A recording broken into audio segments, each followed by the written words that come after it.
อันนี้วิธีแบบบ้านๆพี่น้องเลี้ยงเป็ดเกษตรครอบครัวถือว่าพอได้แก้ไขฉุกเฉินเนาะถือว่ามีจำนวนประมาณ20กว่าเนาะ20-30เลี้ยงไว้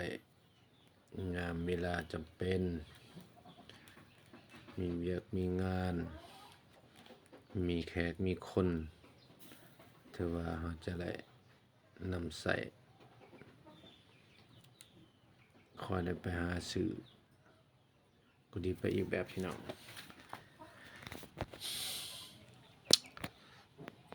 ยามมีงานเฮ็ดเบียกเฮ็ดงานก็ง่ายบ่ได้ไปซอกไปหาเอาอยู่นี่เด้อเกษตรครอบครัวเกษตรน้อยๆทุกอย่างเฮ็ดได้ก็ถือบ่ได้ซื้อศีลก็มีผักก็มีแล้วก็แดวๆทั้งเด้อพี่น้องถือว่าบ่มีปัญหามีครบถึงจะบ่มีหลายก็พอมีดีกว่าบ่มีเลยพี่น้องอันนี้วิธีแบบบ้านๆอยู่กับสัตว์เลี้ยง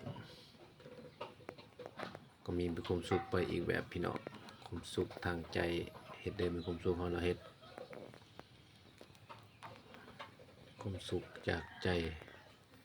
ความสุขจากการกระทำกิจกรรมประจำวัน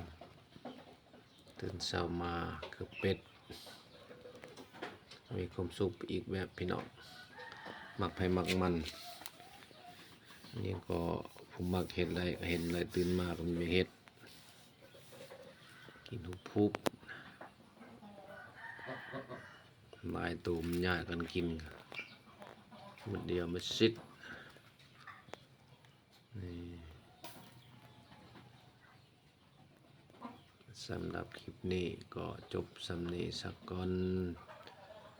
ถูกต้องกดไลค์ถูกใจกดแชร์กำลังใจขี้ตื่นมาให้พี่น้องเด้อบ๊ายบายไปก่อน